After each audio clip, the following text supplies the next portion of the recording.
పాముల గురించి, దెయ్యాల గురించి, చచ్చిపోయిన వాళ్ళ గురించి మాట్లాడుకోవద్దు అంటారు. మనమే కర్మం అయ్యే గుర్తొస్తాయి, పడుకునేటప్పుడు అవే ముచ్చట్లు పెడతాం, వాళ్ళే కనపడతారు. ఇప్పుడు వాళ్ళకి అవి కూడా కనపడండి, సీరియల్లో పాటు కనపడతారట. తెలవారులో అత్తగారి నూనె పోసింది కోడను చంపడానికి, ఈ కోడలు గారు విషం పెట్టింది అత్తను చంపడానికి, ఇవి వస్తాయి కళ్ళు. అత్త కోడలు చంపుకోవడమే సీరియల్ అన్నీ కూడా. కాబట్టి అవే గుర్తొస్తాయి. ఎందుకని ఆ పడక మీద పడుకొని 12 దాకా చూసే దరిద్రం అదే కాబట్టి అవే కళ్ళలోకి వస్తాయి. కాబట్టి ఈ కళ ఎలా ఉండాలి? యాదృచ్ఛికమై ఉండాలి. ఇంకో విషయం తెలుసా అండి, వానరుడు ఒకటి అట్టహాసంగా లంకని తగలబెడుతున్నాడని చెప్పింది తెలియట, ఆంజనేయుడు వచ్చాడని ఆవిడకేం తెలుసా? ఆలోచించండి, ఆంజనేయుడు వచ్చాడని ఆవిడకేం తెలుసా? ఇంకో విషయం ఏంటంటే, ఇప్పుడు ఆంజనేయ స్వామి వారికి ఈ కళ ఒక సూచన చేశాడు. ఏమిటా సూచన? మనమా తగలెట్టుకోవాలి, మూలకు చూసిపోవడం కాదు, తగలెట్టుకోవాలి. ఎవరు చెప్పారు తగలెట్టమని? త్రిజట కళలో భగవంతుడు చెప్పాడు. త్రిజట కళలో ఆవిడ స్పష్టంగా చెప్పింది, వానరుడు ఒకడు అట్టహాసంగా లంకని తగలెడుతున్నాడు అని. ఇప్పుడు ఆంజనేయుడు ఏమనుకున్నాడు? ఓహో, నాకు తగలెట్టడమే ఒక పని కాబోదు, ఇప్పుడు నిప్పు ఎక్కడ దొరుకుతుంది? సూచరించిన వాడే నిప్పు కూడా ఇస్తాడు, పెట్టమని చెప్పిన వాడే నిప్పు కూడా అందిస్తాడు. కాబట్టి ఇంత చేసిన వాడు ఒక్కడు చేయలేడా? ఇదంతా తన ప్రతాపమా? తను ఎగరడం, ఇక్కడికి రావడం, తను చూడడం, ఇదంతా తన వదకాలుగా జరిగింది. ఇప్పుడు ఈ కళ ఎవరి వల్ల వచ్చింది? ఆ త్రిజటకు రామానుగ్రహం వల్ల వచ్చిన కథే అది కూడా. ఇప్పుడు ఇంత కళను ఎవరు జరిపించాడో తర్వాత కథను నడిపించేవాడు కూడా అతడే. అందుకని ఎప్పుడైతే ఆవిడ మాట అన్నదో, నేను చెప్పిన మాట నిజమనడానికి గుర్తుగా చూడండి, ఆ అమ్మ యొక్క ఎడమ భుజం అదురుతోంది, అమ్మవారి యొక్క ఎడమ తల అదురుతోంది. రాముడి చేతి స్పర్శ ఎరిగినటువంటి ఆవిడ దేహం ఒక అద్భుతమైన తేజస్సుతో కనబడమే కాకుండా ఆవిడ కట్టుకున్న బంగారు రంగు చీర కొద్దిగా జారుతూ ఉండడం కూడా నేను చెప్తున్నటువంటి విషయాలన్నీ కూడా నిజమవుతాయనడానికి ఇది తార్కాణం సుమా. ఒక్కసారి అమ్మని చూడండి అనగానే అప్పుడు రాక్షస స్త్రీలతో ఆవిడ ఏమందంటే, మనం ఇంత హింసిస్తున్నాం కదా, ఇంత విని ఆవిడ గుండెని పీకు నేను తింటాను, ఆవిడ అద్దాలను నేను తింటాను, ఆవిడ దేహ భాగాన్ని నేను తింటాను, ఆవిడ యొక్క కాలి భాగాన్ని నేను తింటానని మనందరం గొంతులు వేసుకొని అమ్మని బాధ పెడుతుంటే, ఇంత బాధ పెడుతున్న మనని కూడా కనికరంతో చూచే ఈ అమ్మని ఓసారి నమస్కారం చేద్దాం. నమస్కారం చేస్తే చాలు అన్ని వరాలు ఇవ్వగలిగిన తల్లి సీతమ్మ తల్లి అని చెప్పిందండి త్రిజట. అందుకే ప్రణిపాతి ప్రసన్నాహి మైథిలీ జనకాత్మజ అని మనకు రామాయణంలో అమ్మవారి గురించి చెప్పారు. రాముడికి స్మరణ మాత్ర సంతుష్టాయన మహాని ఒక నామం. మరి అమ్మతో నమస్కరిస్తే చాలు ప్రసన్నరాలయ్యే లక్షణం అమ్మకుంటుందట. అలాంటి అమ్మని వేడుకోమనగానే ఇప్పుడు ఈ సింసుకావృక్షం మీద కూర్చున్న హనుమంతుడు అంతా విన్నాడు. పోనీ ముందుకు వెళ్ళి అమ్మను పలకరిద్దామా అంటే ఎలా పలకరించాలి? ఇప్పుడే రావణాసురుడు చెల్లాడు కనుక నేను వెళ్ళి ఆ భాషలో మాట్లాడితే రావణాసురుడు ఈ రూపంతో వచ్చాడని మాట్లాడకపోవడం జరిగితే పని చెడిపోతుంది కదా. మరి ఇంత దూరం వచ్చి అమ్మను చూసి పలకరించకపోతే సీతమ్మ నాతో ఏం చెప్పమన్నదని రాముడు అడిగితే నేను మాట్లాడి రాలేదు రామా అని చెప్తే అప్పుడు రాముడు నా మీద కోప్పడడా? కాబట్టి పని సఫలం కావాలంటే, నేను వచ్చిన కార్యం జయం కావాలంటే అమ్మతో మాట్లాడి తీరాలి, అమ్మతో ఎలా మాట్లాడాలి అని ఆలోచించి అమ్మ నమ్మిన రాముణ్ణి, అమ్మ నమ్మిన రామకథని అమ్మకే తెలిసే భాషలో అమ్మకే వినిపించేలాగా అమ్మకే రామ చరిత్ర చెప్తాను అన్నాడు ఆంజనేయ స్వామి. మొట్టమొదటిసారి కృష్ణుల కంటే రామాయణాన్ని మొట్టమొదటి గానం చేసిన వాడు ఆంజనేయ స్వామి. అందుకనే ఎత్ర ఎత్ర రఘునాథ కీర్తనం అమ్మకు చెప్పాడు. అలాంటి దాన్ని చాలా మంది చెప్పారు, దాన్ని మైథిలీ ప్రాకృత భాష అంటారు. మైథిలీ ప్రాకృత భాష అంటే అమ్మవారికి మాత్రమే అర్థమయ్యే భాష. లోకంలో ఎక్కడ ఫారిన్ కంట్రీస్ వెళ్ళామనుకోండి, ఎప్పుడు అంబానీ పేరు దాటి బయటికి పోనోళ్ళు కనుక అయితే ఆ ఫారిన్ భాష మనకేం తెలుస్తుందండి? తెల్లాడు మాట్లాడుకుంటే నల్లమొక్క వేసుకొని తెల్లగా నవ్వుకుంటూ కూర్చుంటాం అంతే. అంతేనా? ఏం తెలియదు కనుక. మరి ఇప్పుడు మైథిలీ ప్రాకృత భాష అంటే అర్థమేంటి? అది అమ్మకు మాత్రమే అర్థమవుతుంది అన్నమాట భాష. ఆయన మొదలు పెట్టాడండి. ఒక అనగనగా ఒక దేశం, ఆ దేశం పేరు అయోధ్య. అక్కడ దశరథుడనే మహానుభావుడు ఉండేవాడు. ఆయన 3 భార్యలు. సంతానం లేక బాధపడుతున్న సమయంలో రాజాపాత్య పురుషుడు ఇచ్చిన బాయసపాత్ర వల్ల వాళ్ళకి 4 కుమారులు కలిగారు. అందులో శ్రీరాముడు జ్యేష్ఠుడు. ఓ రోజున విశ్వామిత్రుడు యాగ సంరక్షణార్థమై వస్తే శ్రీ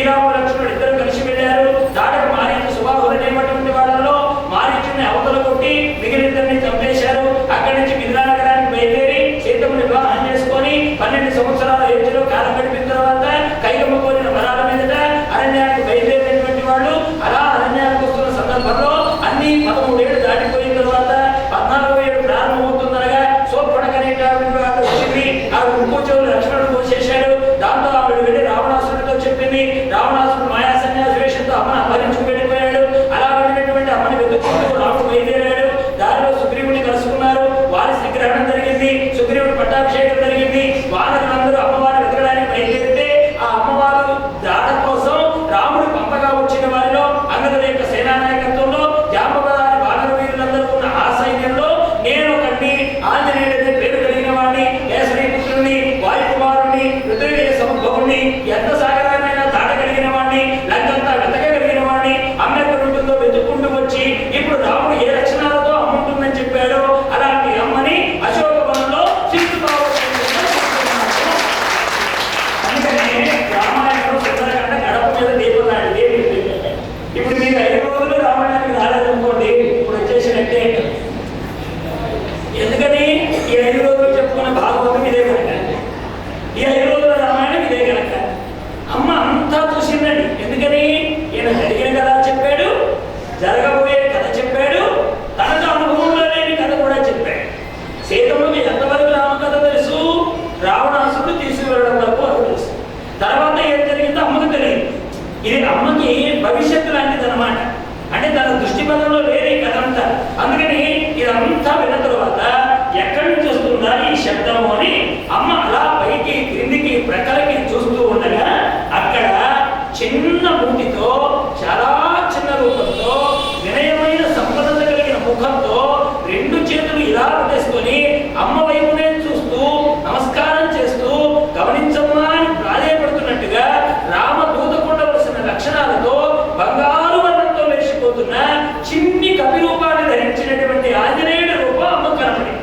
అప్పుడు అమ్మంటుంది, ఓ దేవతలారా, ఈ వానరుడు ఏమేమి చెప్తున్నాడో అదంతా సత్యమగుగాక, ఈ వానరుడు చెప్పేదంతా సత్యమగుగాక అని చెప్తూ అప్పుడు ఆంజనేయ స్వామి వారు మాట్లాడుతున్నారు. అమ్మా, పద్మపత్రాల వంటి నేత్రాలు కలదాన జీర్ణమైన వస్త్రాలను ధరించిన తల్లి, ఈ చెట్టు కొమ్మని పట్టుకుని అలా నిలబడి ఉన్నావే, ఏమిటి కారణం?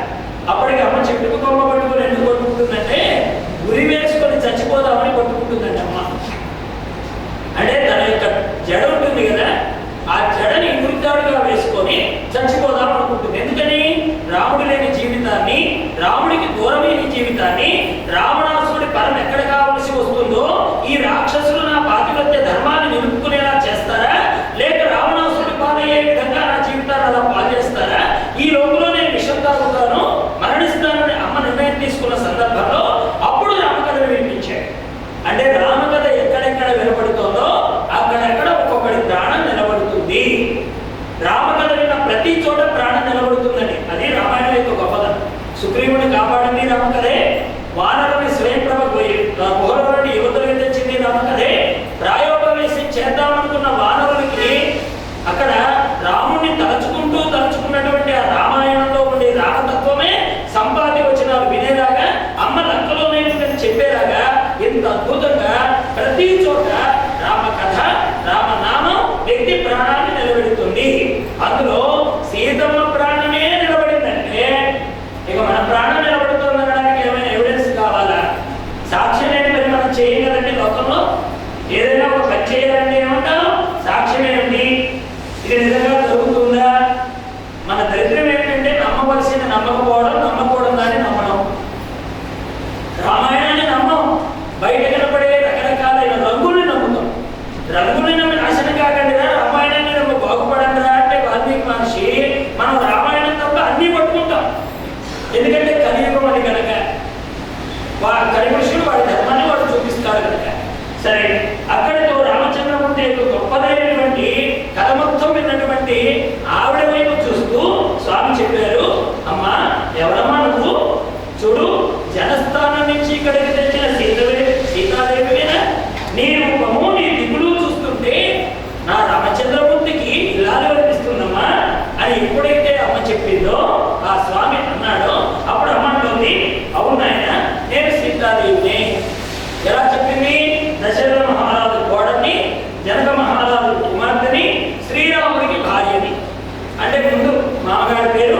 తరువాత తండ్రి గారి పేరు, ఆ తరువాత భర్త గారి పేరు, ఇలా చెప్పాలి. అప్పుడు వైదేహి నేను రామదూతను తల్లి, శ్రీరాముడు దుఃఖాత్ముడై ఉన్నాడమ్మా, నీ క్షేమాన్ని తెలుసుకుని రమ్మని నన్ను పంపాడు. మహాబాహుడైనటువంటి లక్ష్మణుడు నీకు నమస్కారాలు చేయమన్నాడు. అమ్మా నువ్వు ఎలా ఉన్నావు అని అడిగాడు. తర్వాత అప్పుడు సీతాదేవతని మాట్లాడటం అనేది మీ దగ్గర తెలుసుకోవాలి హనుమంత అన్నది. ఎందుకంటే ముందు రాముడు గురించి చెప్పాడు. ఏమంటే సస్పెన్స్ లో పెట్టి జనాల ప్రాణాలు తీయమని ఇప్పుడు సినిమాల వాడుకున్న బుద్ధేమో కానీ మంగళం జరిగి మంగళంగా ఉండాలనేది మహాత్ములు వచ్చింది. అందుకని ఫస్ట్ పార్ట్ చూడండి, రెండో పార్ట్ కోసం యాగమండని ఇప్పుడు వాడు ప్రాణాలు తీసేస్తారు. కానీ మనకు మహాత్ములు ఏం చెప్తున్నారంటే ప్రారంభం మంగళంలో మంగళం ఉండాలి, మధ్యలో మంగళం ఉండాలి, చివరిలో మంగళం ఉండాలి. మంగళంతో ప్రారంభమై మంగళం నుండి మంగళంతో ముగిసే కథలు మాత్రమే మానవుడు చూడాలి అని చెప్తే మన సంసారానికే బీపీ షుగర్లు వచ్చేస్తుంటే ఇప్పుడు ఎవడో సంసారాన్ని దిక్కుమాల టీవీలో చూసి మనం బీపీ పెంచుకోవాలి. అది మనది కాదు, మనకు ఉపయోగపడేది కాదు, మన సంసారం కాదు. కానీ దాన్ని ఎదురుగా కూర్చొని కళ్ళు పోయే విధంగా చూస్తూ అదేమవుతుందో ఇదేమవుతుందో ఇన్ని చూసి నీ దేహం ఏమవుతుందో నీకు తెలుస్తుందా? అప్పుడు చూడాలంటే బీపీ మీటర్లు పెట్టి ఒక మంచి సీరియల్ రసవంతంగా ఉండి ఏమండి మెట్ల మీద కొబ్బరి నూనె పోస్తున్న అత్తయ్య గారు, బయట చేస్తుంది కోళ్ళ గారు, ఇప్పుడు పడి దారి చస్తుందా లేకపోతే కారు వేయకుండా పెడుతుందా, ఈ లోపల ఫోన్ పోయితే వెనక్కి పోతుందా, లేకపోతే పిల్లాడేస్తే గదిలోకి పోతుందా, ఇక్కడ మీరు నరాలు తెప్పుకుంటూ ఉంటాడే. వాడు డైరెక్ట్ గాడు ఆ పిల్లాడిని కాసేపు గదిలో ఫోన్ని ఏమిటి అడిగేస్తున్న కార్ని అది వేసేటప్పుడు ఇప్పుడు చచ్చుకుంటాడండి. అది వేయదో చావు 4 రోజులు చూపిస్తారు, వేస్తున్నా వేస్తుందా వేస్తుందా అన్నట్టుగా. ఇక వీడు దాని వైపే వెళ్తాడు, వేస్తే వస్తుందా, ఈ లోపల ఫోన్ వస్తుందా, వీడు వస్తాడు. ఆ టైంలో బీపీ మిషన్ పెట్టారనుకోండి 4,000 గ్యారంటీగా పగిలిపోతుంది బీపీ మిషన్. అప్పుడు షుగర్ చూడండి 500 ఉంటుంది మనిషికి. ఎందుకంటే మన కాపురంలో బీపీ షుగర్లకే మనం చచ్చిపోతున్నాం. వేరే వాడి కాపురం వాళ్ళు మనకి ఎందుకు చెప్పండి? అది మాత్రం బ్రహ్మాండంగా చూస్తాం మనం. ఏది మనతో ఉపశమనాన్ని కలిగింపజేసి మంచి మార్గంలో ప్రవేశపెడుతుందో దాని వైపు మనసు త్వరగా మరలదు. అందుకని అమ్మ చూడండి ఎంత బాగా మాట్లాడుతుందో, స్వామి చూడండి ఎలా మాట్లాడాడో. ఆ మాటలకు అమ్మ సంతోషపడి అయ్యా రాముడు క్షేమం అని చెప్పావు, ఇంకోటి లక్ష్మణుడు క్షేమం అని చెప్పావు, దీంతో నా సగం ప్రాణం వచ్చేసింది. రాముడు క్షేమం లక్ష్మణుడు క్షేమం చెప్పావు, నువ్వు ఎలా ఉన్నావమ్మా అని తరువాత అడిగావు చూశావా కుమారా, అది నాకు మరింత ఆనందాన్ని కలిగింపజేస్తుంది. ఏమండి కాబట్టి ముందు మంగళంతో ప్రారంభమయ్యే మాటలు ఇలా ఉంటాయి. సుగ్రీవుడు అనేటువంటి వానరుడు ఉన్నాడమ్మా, ఆయన శ్రీరాముడికి మిత్రుడు, నీ క్షేమాన్ని అడిగాడమ్మా అని చెప్పగానే అమ్మ తన కథనంతా అలా చెప్పేసింది. హనుమంతుడు ఓదారుస్తూ ఉండగా అప్పుడు అమ్మ నోటి నుంచి ఒక అద్భుతమైన మాట వచ్చిందండి. ఆయన బ్రతికి ఉంటే నూరేళ్లకైనా ఆనందము నరుణ్ణి పొంది తీరుతుందనేటువంటి మాట, అది శుభప్రదమైన మాట అని చెప్పింది. ఈ లోకంలో చిన్న చిన్న కారణాలకి ప్రాణాలు తీసేసుకుంటున్నాం. ఏదో చిన్న కారణం, అది పెద్ద కారణం కూడా కాదు. దాంతో ప్రాంతాలకు పోయి పట్టింపులకు పోయి చిన్న మాటని పట్టుకొని కుటుంబాన్ని వదిలేసి ఇక ఇంత సంసారాన్ని కూడా వదిలేసి ప్రాణాలు తీసేసుకుంటున్నాం. కానీ ఆ సమయంలో కొద్దిగా ఆలోచించేమంటుంది రామాయణం. నీకు అంత బాధ కలగొచ్చుగాక, కలిగినప్పుడు ఇలాంటి భావన కలిగితే కలగొచ్చుగాక. ఆ సమయంలో నువ్వు ఎలా ఆలోచించాలి? ఇప్పుడు సీతం ఏముంటుంది, అయ్యా నేనే కనుక నిజంగా ఇప్పుడు గురి వేసుకొని చచ్చిపోయాను అనుకో, ఇప్పుడు ఎంతో దూరం కాలేదు అది, ఇప్పుడు వచ్చి మాట్లాడడానికి సిద్ధపడ్డావు, అందుకు ముందే నేను చచ్చిపోవడానికి గురి వేసుకోవడానికి నా జడని సిద్ధం చేసుకున్నాను. ఇప్పుడు నీ మాట వినాలనేటువంటి ఆలోచన లేక నువ్వు వచ్చిన విషయాన్ని గమనించకుండానే నేను తొందరపడి నిర్ణయం తీసేసుకున్నాను అనుకో, ఇప్పుడు రాముడి కార్యంలో నేను ఎంత తప్పు చేసిన దాన్ని అయి ఉండేదాన్ని. కాబట్టి ఏ పనైనా సరే ఆలోచించి నిర్ణయం తీసుకుంటేనే మానవుడికి మనవడు ఉంటుంది. ఆ సామెత నిజం ఆయన. ఓపిక వేచి వేచి ఉండాలి మానవుడు అనేవాడు అని సంబరపడిపోతుంటే అప్పుడు సీతాదేవికి తనపైన నమ్మకం కుదిరిందని హనుమంతుడు రాబోతూ ఉండగా అప్పుడు వెంటనే అమ్మకు మళ్ళీ అనుమానం వచ్చింది. అయ్యో ఇదేంటి అంత చెప్పేశానే, ఏ రూపమైనా వేసుకుని రాగలిగిన వాడే రావణాసురుడు ఇప్పుడు ఈ వేషంలో వచ్చాడేమో అని దగ్గరకు రాబోతున్న ఆంజనేయుని చూసి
సంతోషంగా ఉంటుంది చెప్పండి.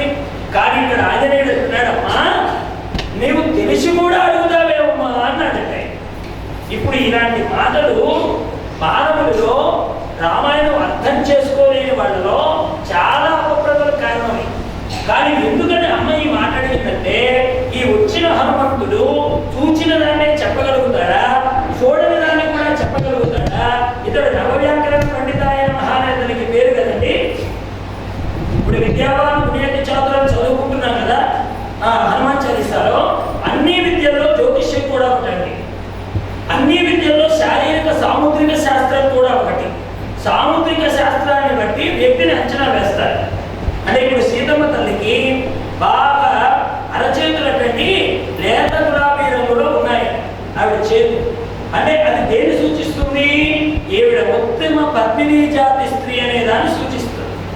మనకి చూడండి రామాయణంలో జనక్యా కమలాంజలికుంటేయ అని ఒక శ్లోకం ఉంటుంది, తలంబరాలప్పుడు చదువుతూ ఉంటారు. అక్కడ తలంబరాలలో వచ్చేటప్పుడు అమ్మవారి వైభవాన్ని, రామమూర్తి వైభవాన్ని చక్కగా ఆవిష్కృతం చేస్తాడు వాల్మీకి మహర్షి వారు. ఎలా ఉన్నాయో తలంబరాలు అంటే, రాముడి చేతిలోకి ఇలా తీసుకోగానే అవి చక్కగా సీతమ్మ చేతిలోకి ఇలా పోయగానే అవటండి ఎర్ర గులాబీ రంగుని సంతరించుకున్నాయి. అమ్మవారి చేతిలో పోసిన ముత్యాలు ఎర్ర గులాబీ రంగుగా ఎందుకు వచ్చాయంటే, అమ్మవారికి ఉన్నటువంటి లేత గులాబీ రంగు తెల్ల ముత్యాల మీద పడి అవి గులాబీ రంగు అయ్యాయి. అంటే ఇప్పుడు అమ్మ చేతులు ఎంత గొప్పవని చెప్పాడు. సరే ఇలా పట్టుకున్నారు, పట్టుకొచ్చి రాముడి శిరస్సు మీద పోసేటప్పుడు ఏంటండి అవి మళ్ళీ తెల్లగా జారువారుతున్నాయట అమ్మవారు పోసేటప్పుడు. ఎందుకని? రాముడు తెల్లని తలపాగా కట్టుకున్నాడు కనుక. వివాహం మీద ఏ ధర్మాన్ని పాటించాలో ఆ ధర్మాన్ని పాటించేవాడు కనుక ఆయన తెల్లని తలపాగా చుట్టుకున్నందువల్ల అవి ముత్యాలుగా రామచంద్రమూర్తి శిరస్సు మీద పడుతున్నాయి. అలా పడేటప్పుడట రామచంద్రమూర్తి దేహాన్ని తాకగానే ఇంద్రనీలమణులు అయ్యాయి అని రాశాడు. అంటే అక్కడ అర్థం ఏమిటి? రాముడు నలుపా? రాముడు నలుపు అయితే ముత్యాలు నలుపు అయ్యాయా? మీ ఆయన నల్లగా ఉన్నాడంటే మీరు ఒప్పుకుంటారా అండి? నా కళతో చూడవయ్యా అంటారు, అంతే కదా. మరి రాముడి ఆయన నల్లగా ఉన్నాడంటే అమ్మ ఎందుకు ఒప్పుకుంటుంది? మరి ముత్యాలకి ఇంద్రనీలమణులా కనిపించాయంటే రామమూర్తికి ఈ తలంబరాల వేడుక ఇరువురికి కొత్తే. ఎందుకంటే రాజాపాచకుని వివాహాన్ని జరుపుకోవడం ఒక వేదిక ఏర్పరిచి ఇద్దరు తల్లిదండ్రులుగా ఉండి కాళ్ళు కడిగి కన్యాదానం చేస్తుండగా తనకెంతో పురాతనమైనటువంటి అమ్మని, తన వక్షస్థలంలో కొలువైనటువంటి అమ్మని ఇప్పుడే కొత్తగా చేపట్టబోయేవాడిలాగా ఓ మామగారు పాదాలు కడిగి అప్పగిస్తే తను భద్రంగా చేతిని పట్టుకునేవాడిలాగా శ్రీరామమూర్తి అమ్మవారి చేతిని పట్టుకోవడం వాళ్ళకు వివాహంలో ఇది ఒక కొత్త వేడుకండి. ఈ వేడుకలో ఏం చేస్తున్నాడు రాముడు? ఈ ముత్యాలు పైన భలే ఉందే, ఇవి నా తలపై నుంచి ఎలా పడుతున్నాయో చూద్దాం కదా అని ఈ కనుగుడ్డుని పైకెత్తి పడేటువంటి తెల్ల ముత్యాలను చూస్తూ ఉండడం వల్ల ఆ కనుగుడ్డు యొక్క నలుపుదనం ముత్యాల మీద పడి అవి నల్లగా కనిపించాయి. కానీ రాముడు నల్లవాడు కాదు అని చెప్పారు. అంటే అంత వైభవంగా అమ్మవారు అయ్యవారి యొక్క వైభవాన్ని, ఆవిడ ఉండేటువంటి జాతి లక్షణాన్ని చెప్పారు. ఇప్పుడు సాముద్రిక శాస్త్రం ప్రకారం రాముడు ఎలా కనపడతాడు? పై కనిపించిందే చెప్తాడా ఈ ఆంజనేయుడు?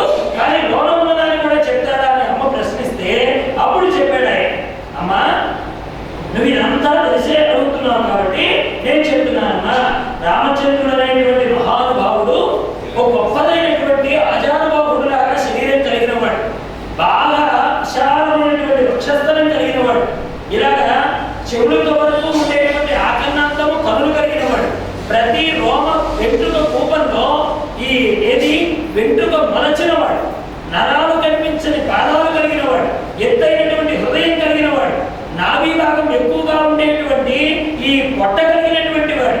రాముడు పట్టుకుని ఆ కోదండం పట్టుకుని నడుస్తుంటే సింహము, శార్దూలము, మత్తేభము మూడు కలిసి ఎలా నడుస్తాయో అలాంటి నడక కలిగినటువంటి వాడు. ఇలాగా రామచంద్రమూర్తి యొక్క వైభవం మొత్తం కూడా ఆయన ఆకార రూపంతో చెప్తున్నాడు. శంకర్ లాంటి మెడ కలిగిన వాడు, విశాలమైన కాలభాగం కలిగిన వాడు, కోటేరు లాంటి ముక్కు కలిగిన వాడు, అందమైన పెదవులు కలిగిన వాడు, ముందు ఉన్నట్టుగా లేకుండా ఉండే చక్కనైనటువంటి గడ్డం కలిగిన వాడు, వక్షస్థలం విశాలంగా ఉన్నవాడు, ఈ బాహువులు శరీరానికి తగ్గట్టుగా ఉన్నవాడు, కోదండం పట్టి నడుస్తూ ఉండే ఒక గొప్ప టీవీగా రాజపురుషుడిలాగా నిలబడ్డటువంటి వాడు, అభయం ఇవ్వగలిగిన వాడు, విష్ణువులాగా తేజంతో ఒప్పారిన వాడు, సృష్టిలో బ్రహ్మ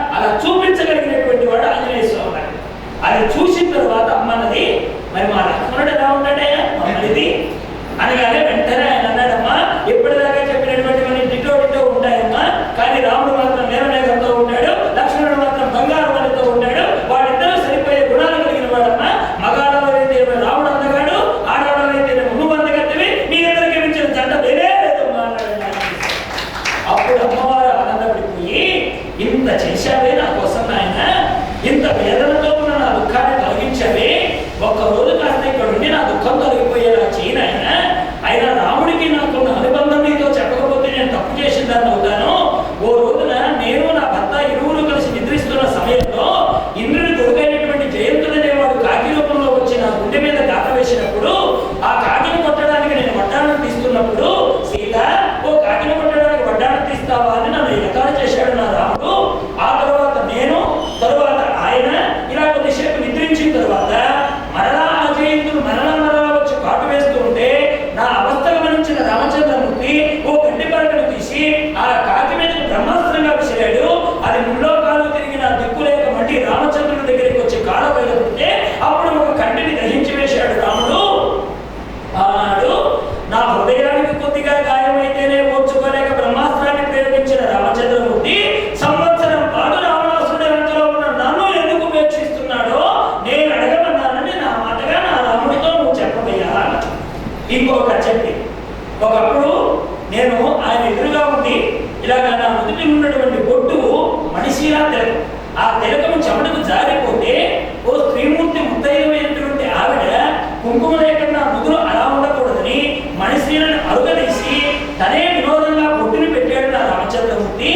అలా బొట్టు చెమటకు కారిపోతేనే చూడలేని నా రామచంద్రమూర్తి కన్నీరు మున్నీరుగా ఇక్కడ ఏడుస్తుంటే నా దుఃఖాన్ని తొలగించడానికి ఎందుకు రావడం లేదు? నేనేదో గొప్ప పాపాన్ని చేసి ఉంటాను, చిన్న పుణ్యాన్ని చేసి ఉంటాను, ఆ పుణ్యం మూలంగా రాముడికి భార్యనయ్యాను, ఆ పాపం మూలంగానే రావణాసురుడు చెరపాలయ్యాను. ఆ పాపాన్ని తొలగించి మళ్ళీ తిరిగి రాముడితో కలుపుకునేటువంటి ఏర్పాటు నా రాముడే చేయాలి, నా రాముడే చేయగలడు. రాముడు వచ్చేంత వరకే నా ప్రాణాలు నిలిచి ఉంటాయి. ఇంకా 2 నెలలు మాత్రమే గడువించాడు రావణుడు. 2 నెలలు దాటిన తర్వాత ఈ దేహం ఉండదు హనుమ, ప్రయత్నించి నువ్వు రాముడు ఇక్కడికి వచ్చేలాగా సాయం చేసి పుణ్యం కట్టుకోని అమ్మ మాట్లాడితే అప్పుడు హనుమంతుడు అన్నాడు, అమ్మా ఇంత ఆవేదన ఎందుకమ్మా, రాముడు వచ్చిన వరకు ఎందుకా కానీ ఇదిగో మెత్తని రోమాలు కలిగిన నా భుజమెక్కేయమ్మా, నిన్ను తీసుకెళ్తాను అన్నాడు. అక్కడ ఏం మాట ప్రయోగించాడో తెలుసా అండి? పవిత్రమైనటువంటి హోమద్రవ్యాన్ని యజ్ఞము దగ్గరకు చేర్చేవాడిలాగా నేను నిన్ను రాముడి దగ్గరకు చేరుస్తాను అన్నాడు. బాగా ఆలోచించాడు. ఇక్కడ అమ్మని ఎవరితో పోల్చారండి? హోమద్రవ్యంతో పోల్చాడు. రాముని ఎవరితో పోల్చాడు? యజ్ఞంతో పోల్చాడు. యజ్ఞ భృత్యజ్ఞ కృత్యజ్ఞి యజ్ఞ భుజ్ఞ సాధన యజ్ఞాంత కృత్యజ్ఞ గుహ్యం అన్నమన్నాద ఏవచ యజ్ఞో వై విష్ణు అంతర్పుష్పం కూడా చెప్తాడు. విష్ణువుని మనం చూడాలంటే ఎలా చూడాలి? ఆయన యజ్ఞ రూపంగా చూడాలి. కాబట్టి అటువంటి యజ్ఞం దగ్గరికి హోమద్రవ్యం లాగా నేను తీసుకెళ్తాను అన్నాడు. అప్పుడు అమ్మన్నది, ఆయన నేను పరపురుషుని తాకను. ఆనాడు రావణాసురుడు నన్ను తీసుకొచ్చేటప్పుడు నేను నా స్వాధీనంలో లేకపోయాను గనక, దుఃఖంతో ఉన్నాను గనక వాడు చెరపాటు పట్టడం జరిగింది. అంతేగాని ఈనాడు నేను వచ్చి ఈ వీపు మీద ఎక్కి నేను రాముడి చంద్రమూర్తి దగ్గరికి వెళితే లోకం ఏముంటుందో తెలుసునా? రావణాసురుడు ఎలాగైతే రాముడు లేనప్పుడు సీతం తెచ్చుకున్నాడో, రాముడు కూడా రావణాసురుడు లేని సమయంలో సీతం తెచ్చుకున్నాడు. రాముడికి తేడా ఏంటి అని అడుగుతుంది లోకం. కాబట్టి నా ప్రభువు ఇలా మాట్లాడడం నాకు ఇష్టం లేదు, నేను ఇక్కడే ఉంటాను, రాముడి కోసం ఎదురు చూస్తుంటాను, ఆయనే రావాలి, నన్ను తీసుకెళ్ళాలి అని చెప్పగానే అప్పుడు ఆంజనేయుల వారు, అమ్మా పతివ్రత ధర్మంతో చక్కని ధర్మాన్ని చెప్పావమ్మా, భయాన్ని చూపించావు, ధైర్యాన్ని చూపించావు, కమ్మని మాటలు చెప్పావు, ఇంత అద్భుతమైనటువంటి విషయం తెలిపిన నీకు ఇదిగో మా ఉంగరం, రాముడి అన్నటువంటి ఉంగరాన్ని ఇస్తున్నానమ్మా అనగానే అమ్మ ఏం చేసింది? ఇది నాది అని తీసుకున్నాను. లోకంలో ఇచ్చేవాడు చేయి ఎక్కడ ఉంటుంది? ఇచ్చేవాడు చేయి ఎక్కడ ఉంటుంది? తీసుకునేవాడిది. కానీ రామాయణంలో ఇచ్చిన ఆంజనేయుడికి కింద అయింది, తీసుకున్నమ్మది పైన. ఆయన ఇలా చూపిస్తున్నాడు, అమ్మా ఇదిగో రాముడు ఇచ్చిన ఉంగరం అనగానే ఇది నాది అన్నాడు పైనుంచి నాకు. అందుకే అమ్మ చేయి ఎప్పుడు కింద ఉండదండి. అమ్మ చేయి ఎప్పుడు కింద ఉండదు. ఇంత పని చేసి ఇంత సంపాదించి అయ్యగారు తీసుకురావడమే కానీ పళ్ళెంలో అన్నం పెట్టేటప్పుడు అమ్మగారు చేయి ఎక్కడ ఉంటుందండి? బియ్యం ఆయన తెచ్చినవే, కూరగాయలు ఆయన తెచ్చినవే, వంట పత్రులు ఆయన తెచ్చినవే, ఇంట్లో ప్రతి వస్తువు ఆయనదే. కానీ ఆయన వస్తువు ఆయనకి ఇచ్చేటప్పుడు అమ్మ చేయి ఎక్కడ ఉంటుంది? అమ్మగారు పెట్టాలి, అయ్యగారు తినాలి. అంతే. ఇక్కడ అమ్మది ఎప్పుడు పై చేయాలండి. ఇదిగో అనగానే నాది అని తీసేసుకున్నాను. అప్పుడు అనుకున్నాడు, ఎంతైనా భర్త దగ్గర స్వతంత్రం భర్తదే. కమాండో, ఇది నాది. పైగా ఏముంటుందమ్మా హనుమా, ఈ ఉంగరాన్ని చూస్తుంటే నాకు మా మామయ్య గారు గుర్తొస్తారు, మా నాన్నగారు గుర్తొస్తారు, మా భర్త గుర్తొస్తారు. ఎలాగా? మా వివాహ కాలంలో మా నాన్నగారి సమక్షంలో దశరథుడు చూస్తూ ఉండగా ఈ రామచంద్రమూర్తికి ఈ ఉంగరం నేను ఇవ్వడం జరిగింది. కాబట్టి ఈ ఉంగరం వాళ్ళ ముగ్గురిని గుర్తు తెస్తుంది. ఈ ఉంగరం చూస్తూ నా భర్తను చూచినంత ఆనందాన్ని పొందుతున్నాను. ఇదిగో హనుమ, నేను నీకు చూడమని ఇస్తున్నాను, ఈ చూడమని తీసుకెళ్ళు అంటే వచ్చేటప్పుడేమో రాముడి ఉంగరం కారణమైంది శక్తిగా, ఇక్కడి నుంచి వెళ్ళేటప్పుడు సీతమ్మ వారి యొక్క చూడమని కారణం. ఇంకో విషయం మీకు తెలుసా? సుందరకాండలో రాముడు ఉంగరం పెట్టుకొని వచ్చేటప్పుడు మైనాకుడు అడ్డుపడ్డాడు, సొరసాటు పడింది, సిమ్మికి అడ్డుపడి. కానీ అమ్మ చూడమని పెట్టుకెళ్తుంటే ఎవడైనా అడ్డుపడ్డా? అదండి అమ్మ శక్తి. తల్లికి ఉండే శక్తి అదే, అంత గొప్పదన్నమాట. తండ్రి ఉంగరం ఇచ్చి పంపేటప్పుడు ఆటంకాలు వచ్చాయి, కానీ తల్లి ఉంగరం ఇచ్చి పంపేటప్పుడు ఇటు నుంచి వెళ్ళేటప్పుడు ఆటంకాలే. పైగా గొప్పదైనటువంటి శక్తి వచ్చిందండి ఆంజనేయ స్వామి వారికి. ఆయన అశోక వనాన్ని ధ్వంసం చేశాడు, 20,000 మంది కింకరుల్ని చంపాడు, విశేషించి రావణాసురుడు కుమారుడైన అక్షయ కుమారుడిని చంపాడు. ఇంద్రజిత్తు బ్రహ్మాస్త్రం కూడా పనిచేయకుండా పోయింది. రావణ సభావంతో తానుగా వెళ్ళి వాడికి మంచి మర్యాద అన్ని తన నోటితో ఉపదేశం చేశాడు.